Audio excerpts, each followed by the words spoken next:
The snow falls thick outside Hennepin County Medical Center, coating my windshield in a white blanket that feels oddly protective. I sit motionless in the driver's seat, too exhausted to start the engine after my double shift. My scrubs cling to my skin, still bearing the faint scent of hospital disinfectant, mixed with the perfume of an elderly patient who'd hugged me too tightly before discharge. The digital clock on my dashboard reads 8:17 p.m. I should be driving home to Lily, but my limbs feel weighted with a bone-deep fatigue that 12 hours of patient care brings. Just 5 more minutes of stillness before facing the evening routine of dinner, bath, and bedtime stories. My phone chimes from the cup holder where I'd tossed it. The family group chat. Probably Mom asking when I'll arrive to pick up Lily. My parents have been watching her after school, a favor they never fail to mention at every opportunity. I reach for the phone, expecting the usual passive-aggressive prompt about my daughter's bedtime routine. Instead, my mother Ellen's message glows on the screen with cheerful cruelty. We're hosting your sister Hannah's fiancé, Brad, and his family this year. There's no room for you and Lily at the table. My thumb hovers over the screen, certain I've misread. The phone chimes again with a follow-up message that hits even harder. But we'd love it if you cooked like always. The air leaves my lungs in a rush. Not invited to Christmas dinner, but expected to cook it? Before I can process this, my father Ron's message appears. And don't forget my Apple Watch, Series 9 this time. My hands begin to tremble against the steering wheel. The heat from my breath fogs the windshield glass, creating a cocoon-like isolation that suddenly feels suffocating rather than protective. I grip the wheel tighter to steady myself, knuckles whitening as my breath comes faster, creating small, desperate clouds in the cold car. 3 years ago, I sat in a different car, signing divorce papers while my then-toddler Lily napped in her car seat. I remember thinking that moving back to Minneapolis would give us stability, family support, familiar surroundings, a chance to rebuild. That day, I packed our life into boxes and drove us back to my hometown, renting a small apartment just 10 minutes from my parents' house. They'll help with Lily, I'd told myself. We won't be alone. And they had helped with strings attached to every minute of childcare. Every school pickup became a favor I could never repay. Every afternoon spent watching Lily became a debt I owed them. I closed my eyes, remembering Mom's face when the developmental pediatrician confirmed Lily's autism diagnosis. That slight pursing of her lips, the flicker of disappointment before her features rearranged into practiced sympathy. Well, she'd said afterward in the parking lot, we'll just have to make sure she learns to behave properly. No one needs to know. The realization solidifies in my chest like ice forming on a lake. Ellen cares more about appearances than love. Brad's wealthy Connecticut family offers the perfect status symbol, the kind of connection she can brag about at her charity luncheons. My struggling nurse's salary and autistic daughter don't fit that perfect picture. For 12 years, I've been the invisible backbone of every family gathering. I organized Hannah's law school graduation party, spending $900 of my nurse's salary on catering, while Ellen took credit for the elegant spread. I took unpaid leave to drive Dad to his back surgery appointments, sitting for hours in waiting rooms while catching up on medical journals. I've catered Mom's charity events, helping her impress board members with homemade appetizers that she introduced as our family recipes. As Mom's wrist arthritis worsened, cooking became my permanent responsibility. Somehow, I transformed from daughter to household staff, without anyone acknowledging the shift. The snow falls harder now, muffling the outside world. I watch it pile up, creating a barrier between me and the life waiting beyond my windshield. Last week flashes in my memory. Lily, excited about a documentary on historical trains she'd watched in school, chattering happily at Sunday dinner. The steam locomotives from the 1800s used coal to heat water that made steam that pushed. "Sweetheart," Mom had interrupted, her voice honey-coated but sharp underneath. "Not everyone wants to hear about locomotives right now." Lily's face had crumpled in confusion, her eyes darting to mine for explanation. That look bewildered, hurt in her bright eyes haunts me still. I sit straighter in my seat as the snow thickens outside, the truth crystallizing with sudden, painful clarity. My family is ashamed of my daughter. Something breaks inside me, a dam holding back years of accommodations and excuses. But as that structure crumbles, something else rises in its place, something unfamiliar and terrifying in its newness. Something that feels dangerously close to freedom. My fingers hover over the phone screen, muscle memory ready to call Ellen back, apologize for the delay, agree to cook the perfect Christmas dinner, while Lily and I eat leftovers at home later. Years of appeasing, peacekeeping, and absorbing slights rise up like a well-rehearsed script. But Lily's voice echoes in my mind. Why does Grandma get mad when I talk about trains? I turn off the phone instead of calling back. The screen goes black, reflecting my face in the darkness, eyes clear, jaw set. I start the engine and carefully back out of the parking space, driving slowly through the snow toward home, toward Lily. For the first time in years, my mind feels oddly quiet, stripped of the constant worry about pleasing my family. Instead, a new clarity forms, a clarity that feels dangerous and necessary all at once. That night, Lily's gentle snores filter through the thin apartment walls as I spread my phone, laptop, and a stack of receipts across the kitchen table. The blue glow of the screen casts shadows across my face as I open my text messages, scrolling back through months, then years.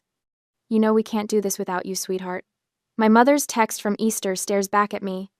I'd stayed up until 2 a.m. preparing a ham dinner for 12, then driven 40 minutes to deliver it to their house before my hospital shift. I continue scrolling, an archaeologist excavating the ruins of my own life.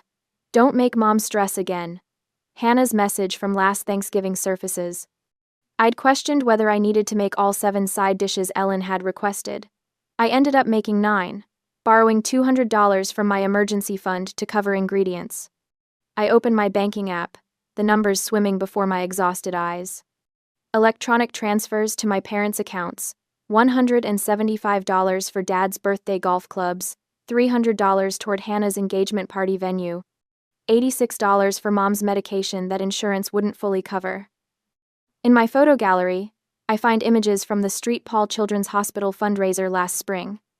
Ellen stands center stage in a powder blue dress, accepting applause for the exquisite catering, food I'd prepared over 3 sleepless nights, food she never once mentioned I had made.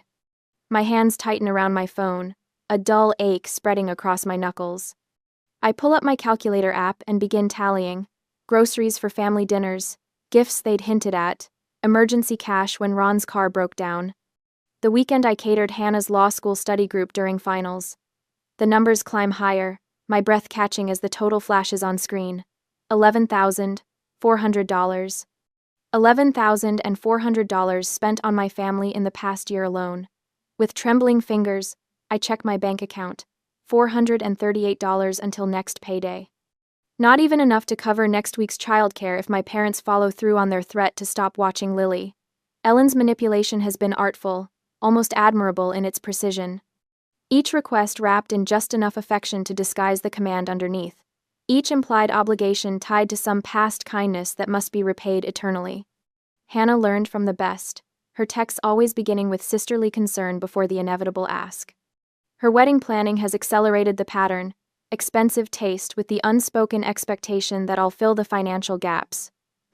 Ron stays mostly in the background, except when he wants something specific. The Apple Watch, the golf clubs, the Waterford Crystal whiskey decanter that sits unused in their display cabinet. And now Brad, Hannah's fiancé, whose wealthy Connecticut family has become the newest excuse to push Lily and me further from the holiday table. His parents coming for Christmas has transformed me from daughter to caterer in one crisp text message. I stand, legs unsteady, and move to the bookshelf where old photo albums gather dust. The earliest shows me at 6, standing slightly behind Hannah in matching Christmas dresses. My smile is tentative, hers confident. Hannah center stage, me in the wings, a pattern established early. I flip through birthdays, Christmases, graduations. In every image, the same configuration. Hannah receiving, me providing. Ellen showcased, me shadowed. The evidence is so clear I wonder how I never saw it before. One photo stops me cold. My 12th birthday. I'm in our kitchen, carefully frosting a chocolate cake while Ellen rests on the couch with one of her headaches. I'd made my own birthday cake so my mother could rest. They've always seen me as the help. The words escape as barely a whisper, but they ring with truth in the quiet apartment. Tears stream down my face, not from anger but from grief. Mourning years I'll never get back, a childhood spent earning love that should have been freely given. Dr. Patel's words from last week echo. You can't fix people who refuse to see you. He'd said it about a difficult patient, but the truth of it slices through my fog of family obligation. The phone buzzes with Ellen's incoming call, the third tonight. For the first time in my adult life, I deliberately silence it, watching as her name flashes then disappears. A small act of rebellion that feels monumental. Next week is Dad's birthday dinner. I text my colleague Tamara. Can you tell them I got called in if my mother phones the floor? Her response comes quickly. Absolutely. We've got you. I've already decided I won't be at that dinner. The text feels both terrifying and exhilarating to send. The next day, Ellen's voicemails pile up, her tone evolving from confusion to irritation to poorly concealed threats. Hannah's texts arrive in waves. Where are you? Then, Mom's getting upset. Finally, you're being childish. Mom's upset. Each ignored message feels like removing a stone from a wall that's been crushing me for years. Each unanswered demand is a boundary long overdue. My laptop dings with an incoming email. Doctor. Patel has invited Lily and me for dinner Saturday. Lily mentioned trains last time. My son has a collection he'd love to show her. Genuine interest in my daughter. No strings attached. The concept feels foreign, almost suspicious after years of conditional family love. My neighbor Mrs. Johnson knocks softly at my door, offering to watch Lily while I attend a support group for parents of special needs children. You need some time just for you, she says, refusing payment. I log into the hospital employee site, finding information about a support group I've ignored for years. The description reads, "You are not alone." I click, register, before I can talk myself out of it. Later, scrolling mindlessly to distract myself from the guilt of ignoring my family, a banner ad catches my eye. Christmas at the Waldorf Astoria, Chicago. Train tickets, 2-night stay.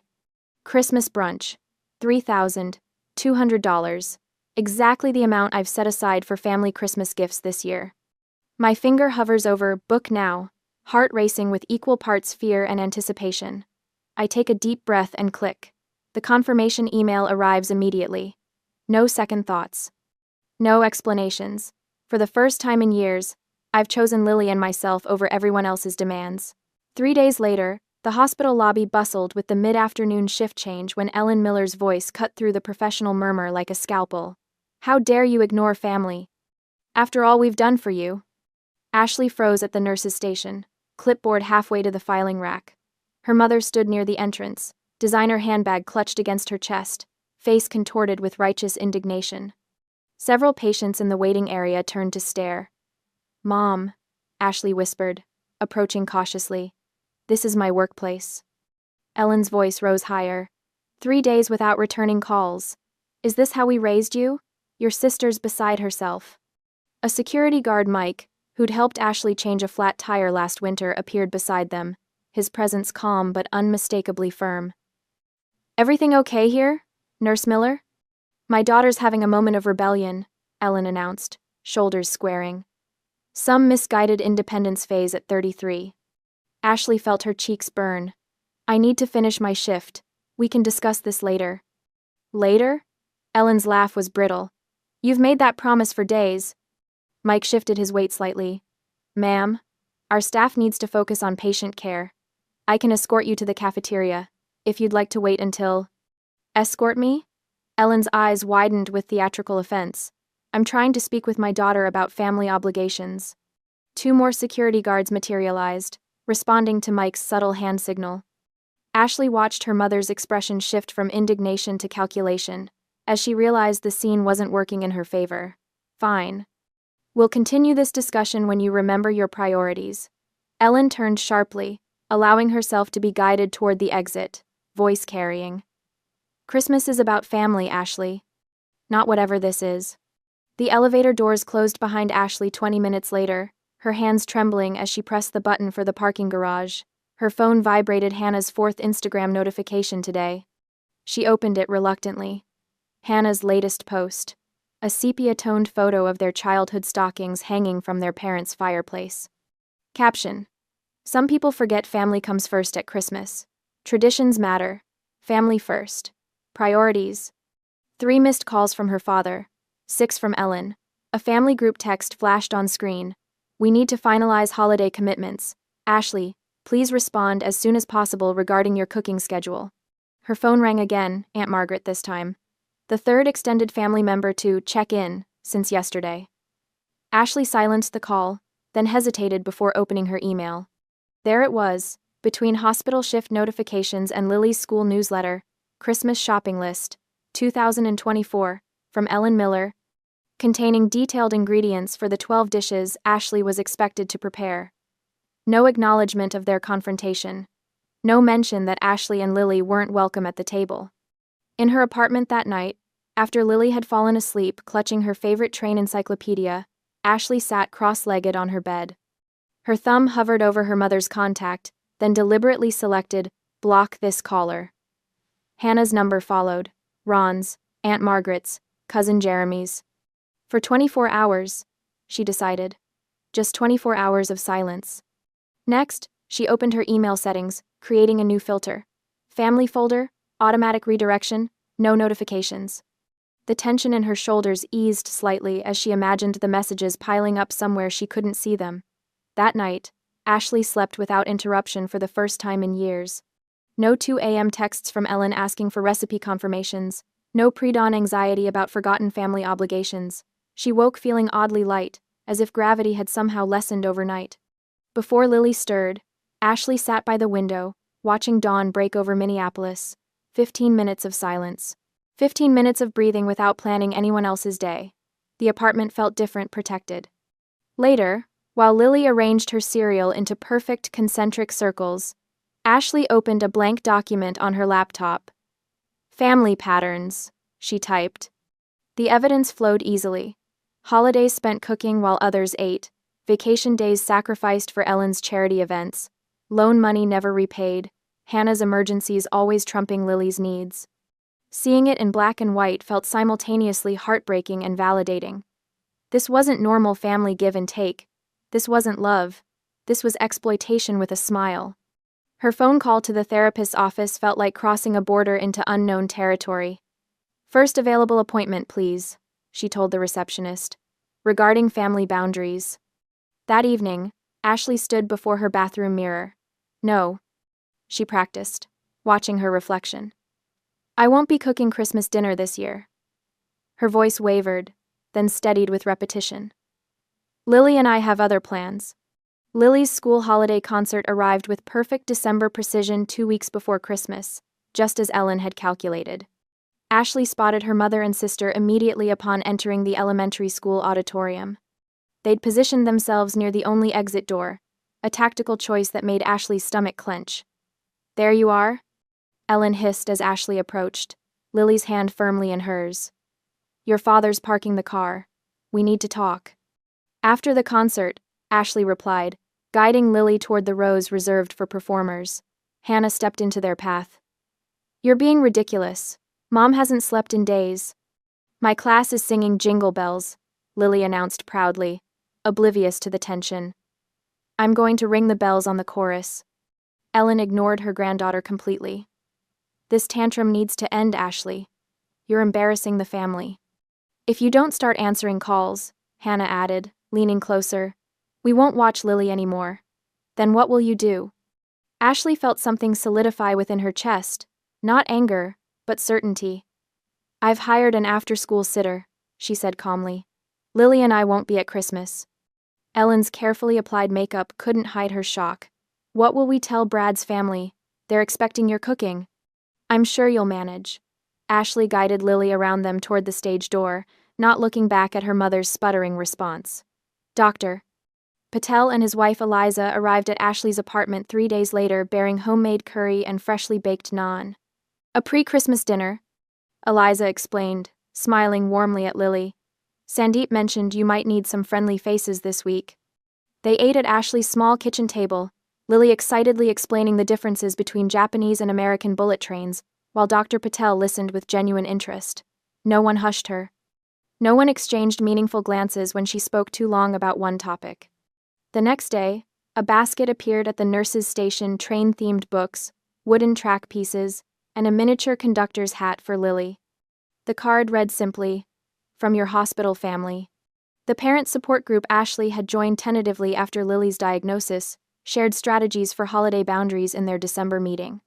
My mother-in-law used to make my son perform his normal tricks at family gatherings, one father confided.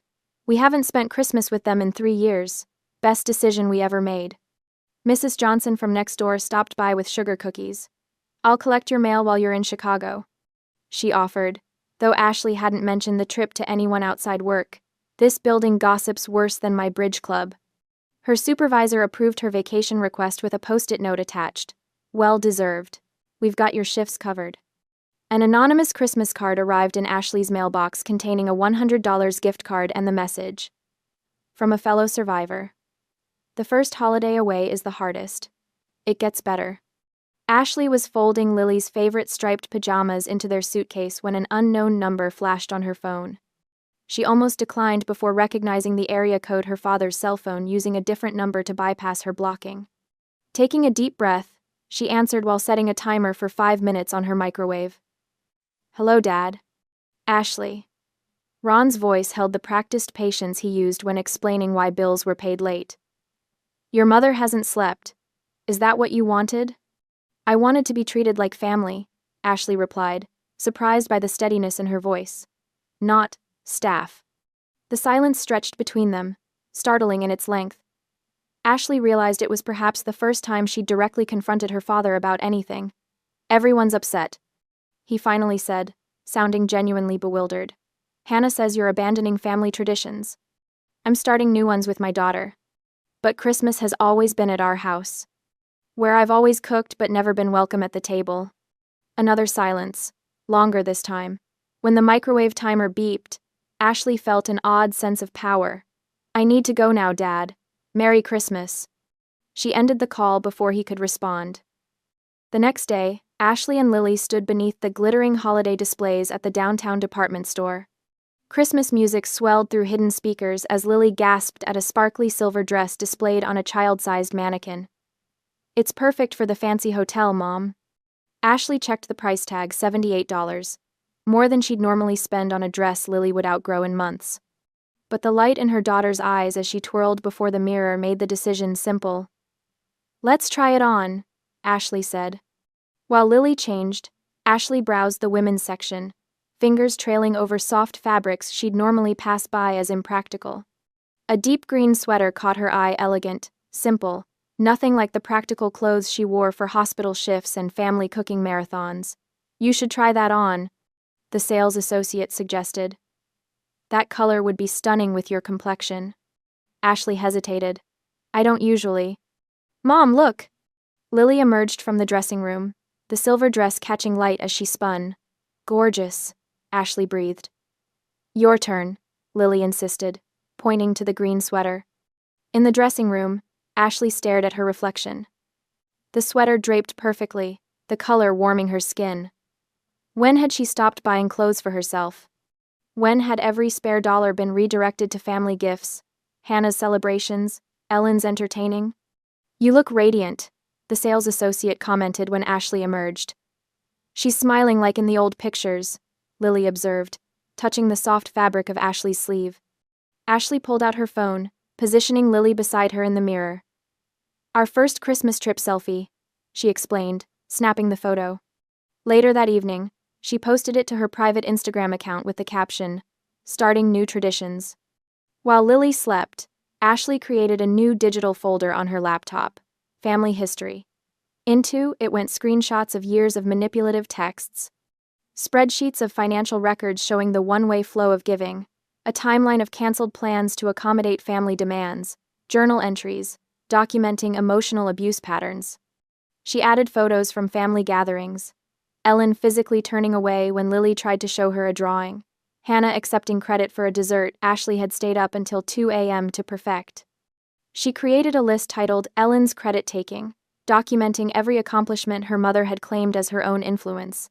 Ashley's nursing degree, Hannah's law school acceptance, even Lily's early reading skills. Despite Ellen's minimal interaction with her granddaughter, the folder grew steadily, backed up to a secure cloud account. Not for sharing, just for remembering, when doubt inevitably crept back in. On December 23rd, their bags waited by the door for tomorrow's morning train. Ashley checked their tickets and hotel confirmation one last time before closing her laptop. An email notification chimed. From Hannah. Subject line, "You'll regret this." Ashley's finger hovered over the delete button. Then, remembering her documentation folder, she clicked instead. Hannah's message was brief. "If you leave town for Christmas, don't expect to be welcome in this family again." Ashley stared at the screen, feeling a strange calm settle over her. "That sounds like freedom," she whispered to the empty room. The December morning air bites at our cheeks as Lily and I step onto the Amtrak platform. The sky stretches clear and bright above us, a perfect blue canvas that feels like permission. Lily clutches her favorite pajamas to her chest, the ones with trains that she insists on bringing despite the fact that we'll have fresh hotel linens waiting. "Mom, I packed my sketchbook and my special headphones," she says, patting her purple backpack. The noise-canceling headphones were a splurge after her diagnosis, one of the few things I bought without questioning whether we could afford it. I check our tickets one more time, a nervous habit. Minneapolis to Chicago. 2 passengers. A one-way journey to something that feels dangerously close to hope. The train gleams against the platform, its windows reflecting the winter sun. The sight steadies my racing pulse. We're really doing this. We're really leaving. All aboard. The conductor's call breaks through my thoughts. Lily tugs at my hand, eyes wide with excitement. "Mom, it's time." We find our seats quickly, settling into the plush upholstery as the train lurches forward. The conductor stops by our row, his weathered face creasing into a smile as he hands Lily a paper bell ornament. "Merry Christmas, young lady," he says with a wink. Lily accepts it with reverent hands, tracing the outline with her finger. "Thank you," she whispers, the words coming easily in her delight. Her happiness is infectious, loosening the knot that's been sitting in my chest for weeks. She leans close, her breath warm against my ear. "Mom, I think this train is taking us to our real Christmas." Something catches in my throat as I nod. Out the window, Minneapolis begins to slide away. The hospital, where I've worked double shifts, the apartment where we've lived small, careful lives, and somewhere beyond the skyline, the house where I stopped being a daughter and became the help. With each mile, I feel the weight lifting. I deliberately leave my phone in my purse, silencing the shrill demands of guilt. For once, there is only forward motion. Lily opens her sketchbook, the fresh page bright under the cabin lights. She begins to draw snowflakes, each one unique and intricate. Below them, she carefully prints the words "Real Christmas" in her neat handwriting. I watch her work, marveling at how easily children embrace new beginnings. Back in Minneapolis, I know they're already moving against us. I can picture Ellen, her manicured nails clutching the phone as she calls the hospital administration. "It's a family emergency," she'd say, voice trembling with practiced concern. I'm worried about Ashley's mental state. She's taken her daughter and disappeared. Hannah would be contacting my few friends, spinning tales of concern. "We're just worried about her. She's been under so much stress lately, and with Lily's situation. Well, we just want to make sure they're both okay." And Ron, always the background player, would be reaching out to Lily's school counselor, suggesting an unstable home situation that requires monitoring. Their coordinated attack would be unfolding precisely as I'd anticipated, a narrative carefully constructed to undermine my independence, to paint me as unstable rather than awakened. Text messages would be flying to mutual acquaintances, filled with words like ungrateful and concerning behavior. Ellen would be calling relatives, her voice breaking as she delivered the most devastating line in her arsenal. "She's taken our granddaughter at Christmas." But I've prepared for this. 3 days before our departure, I'd spoken with Dr. Sanchez, the hospital administrator who oversees my department. "My family situation has become difficult," I'd explained, laying out just enough truth to inoculate against Ellen's inevitable call. "If anyone contacts you expressing concern about my mental state, please know it's part of a pattern of control." "Doctor," Sanchez nodded, her dark eyes understanding. "Family dynamics can be complicated. Take your approved vacation days, Ashley. Your work speaks for itself." I'd sent a detailed email to Mrs. Peterson, Lily's school counselor, documenting our boundary-setting journey and the family's reaction. "I'm concerned they may attempt to undermine my parental authority by suggesting instability," I'd written. "We are simply taking a Christmas vacation to Chicago. And, Now, as the Minnesota countryside rolls past our window, I pull out my phone just long enough to post a brief factual statement on social media. Lily and I are enjoying a special Christmas trip this year. I attach a photo of Lily smiling with the Chicago skyline visible from our train window. Happiness is the best defense. I switch my phone to Do Not Disturb, allowing calls only from work and the handful of people who've shown themselves to be true friends. Then I tuck it away, returning fully to this moment of quiet triumph. The train rocks gently as we speed toward Chicago. Lily has fallen asleep, her head resting against my shoulder. Her fingers still clutch the paper bell ornament, unwilling to let go of this small kindness even in sleep. Hours later, we step into the gleaming lobby of the Waldorf Astoria, Chicago. Gold lights shimmer across marble surfaces, creating an atmosphere of magic that makes Lily gasp. The Christmas tree soars toward the ceiling, adorned with ornaments that catch and reflect the light. "Welcome to the Waldorf Astoria," the receptionist says, her smile genuine as she hands me our room keys. "Will you be dining with us for our Christmas Eve dinner tomorrow?" "Yes," I answer, the words still feeling foreign and luxurious on my tongue. "We have reservations." Lily spots something across the lobby and flaps her hands in excitement, a physical expression of joy she can't contain. I brace myself for the familiar looks, the raised eyebrows, the subtle shifting away that I've learned to anticipate in public spaces, but they don't come. The staff continue their work, a bellhop smiles in Lily's direction, and no one stares or judges. They simply accept her enthusiasm as natural, as something requiring no correction or apology. A realization washes over me with such force that I have to steady myself against the marble counter. This is how it should always be. Lily looks up at me, her eyes bright with the same understanding. "They don't mind me being me," she whispers. I nod, unable to speak past the lump in my throat. "We deserve this treatment always. We are not the problem. We never were." That evening, after Lily has fallen asleep in our king-sized bed, I sit by the window overlooking the twinkling city and write in my journal, "We are not the problem. We never were." The words look different written down, more permanent, more true. My phone buzzes with a notification that bypasses the Do Not Disturb setting. It's a text from Dr. Patel. "Ellen called the hospital. I told her you're exactly where you should be." I smile, picturing Ellen's frustration at finding her usual tactics failing. By now, she's likely escalated to calling the Chicago police for a wellness check, desperate to regain control. Let them come. When they arrive, they'll find a happy, well-cared-for child and a mother who has finally found her voice. They'll see what Ellen has refused to see, that love doesn't demand servitude, that family isn't measured in meals cooked but in respect given. Tomorrow is Christmas Eve.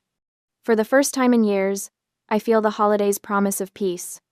Not because I've silenced myself to keep others comfortable, but because I've finally spoken the truth loud enough for myself to hear it.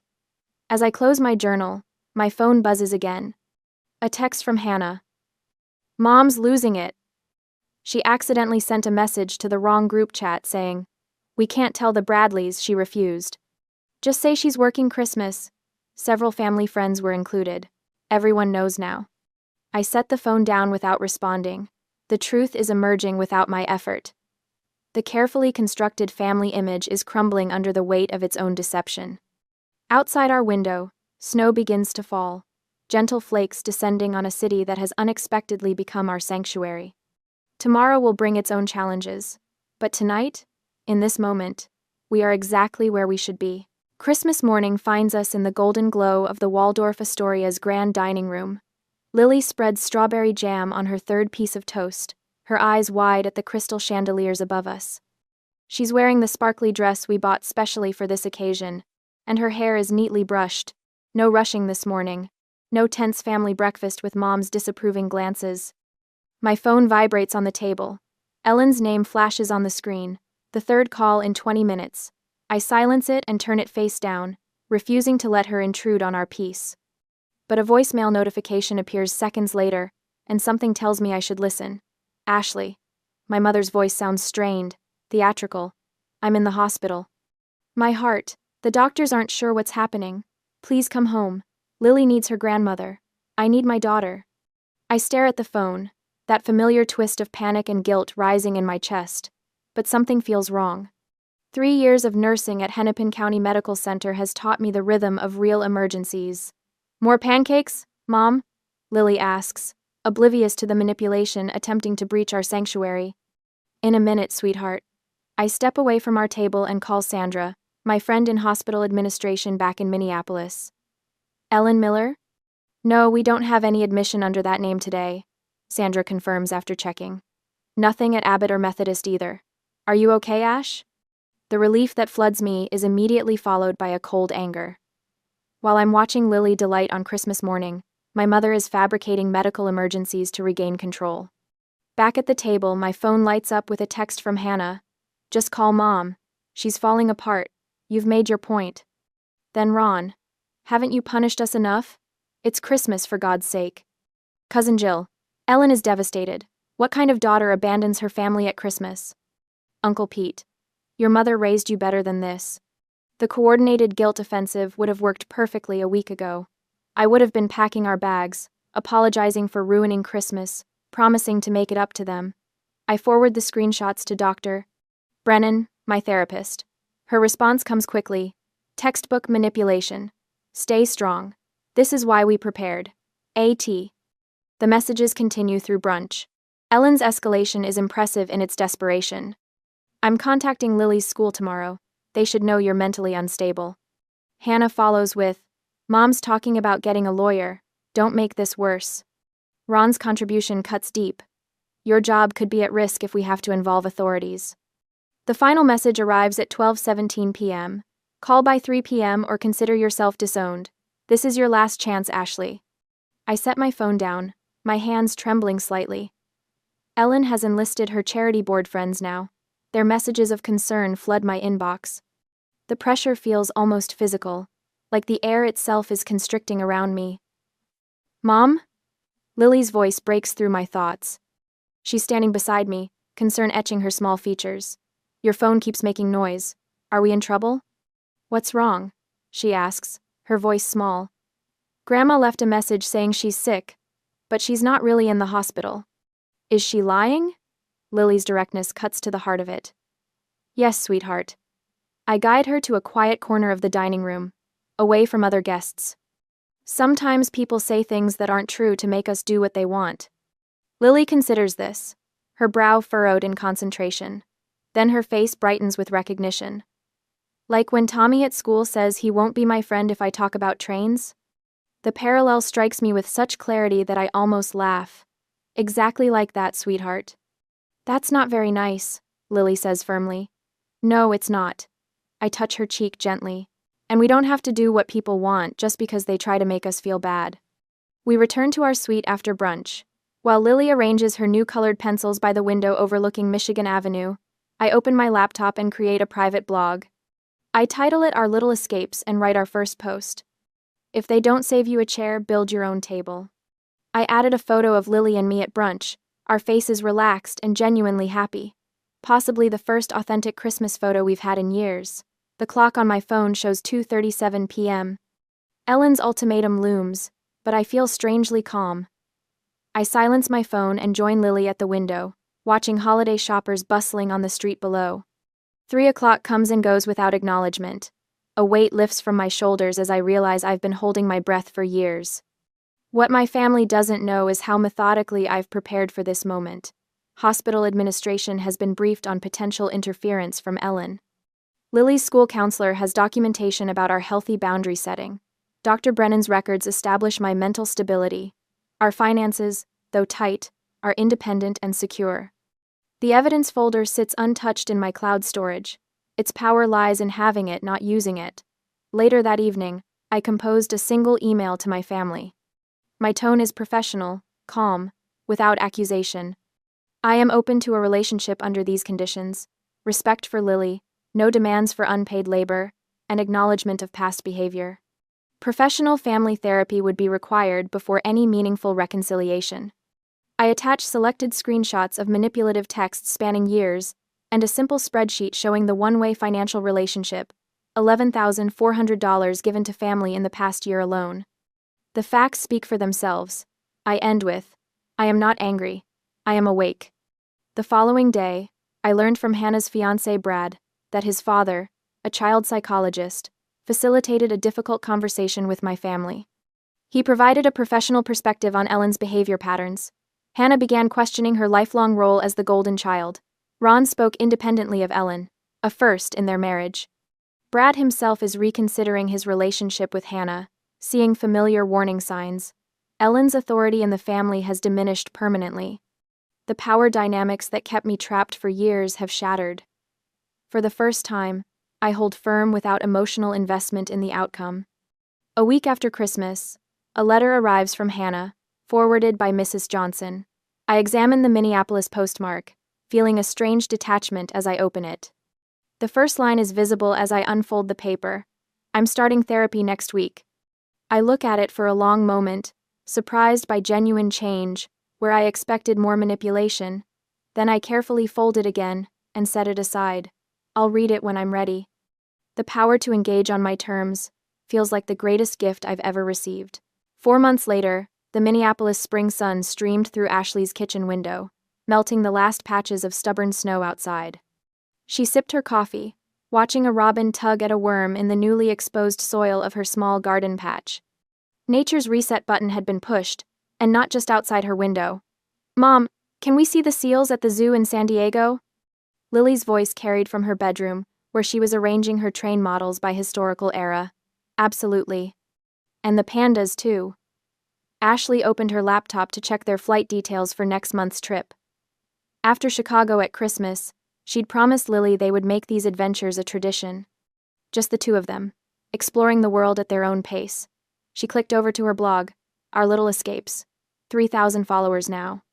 Not massive by influencer standards, but substantial for what it was, a community of people reclaiming their lives from toxic family dynamics. The comments section of her latest post brimmed with stories similar to hers, each one a mirror, reflecting different angles of the same painful truth. I set my first boundary last week. My hands shook, but I did it. After reading your Chicago story, I booked my own solo trip for Easter. Your words gave me permission to stop answering my mother's 3 a.m. calls. Her phone buzzed with a text notification. Hannah. Ashley's heart no longer raced with anxiety when her sister's name appeared. 4 months of therapy had changed that reaction. Found a vintage Union Pacific dining car model at an estate sale. Thought Lily might like to add it to her collection. Coffee next Tuesday? Ashley smiled. Their relationship existed in a delicate state of rebuilding weekly therapy for Hannah. Monthly joint sessions for them both. No contact with Ellen still. That healing required more distance. Ron occasionally met them for coffee baby steps, as her therapist called them. Last week, he'd asked Lily about her favorite train engines, and his interest had seemed genuine. Same characters, completely different dynamics. Dr. Reynolds needs coverage for the pediatric wing this weekend. Her colleague's voice carried an apologetic tone over the phone. I know it's your weekend off, but she specifically asked for you. Said you're the only one who can handle the staffing coordination and the new charting system. Ashley recognized the old pattern, the unspoken expectation that she would sacrifice her plans, her needs, her boundaries because someone else couldn't handle their responsibilities. The familiar weight of obligation pressed on her chest. She paused, taking a deep breath. I can cover Saturday morning until 2, but I promised Lily we'd visit the Science Museum exhibit that closes Sunday. I'll need someone else to take the evening and Sunday shifts. But Dr. Reynolds specifically, I understand, and I'm happy to help within those parameters. The staff scheduling template I created should make it easier for whoever covers the rest. After the call ended, Ashley waited for the familiar wave of guilt to crash over her. It never came. Instead, she felt a quiet certainty in her choice. In her journal later that evening, she wrote, I am not responsible for others' happiness. Today marks 1 year since I first understood that. The weekend arrived with sunshine and unexpected joy. Ashley had invited a small gathering to her apartment, her chosen family. Dr. Patel and his wife brought homemade samosas. Mrs. Johnson from next door carried in a potted orchid. 3 friends from her support group arrived with sparkling cider. Lily proudly showed her train collection to attentive guests who asked questions about steam engines and track gauges. No one hurried her explanations or exchanged meaningful glances over her head. Dr. Patel raised his glass as they gathered around Ashley's table, a vintage farmhouse piece she'd found at a flea market and refinished herself. To Ashley, who showed us all what courage looks like. Laughter and genuine conversation filled the rooms. No tension, no walking on eggshells, just joy. Home had finally become a sanctuary.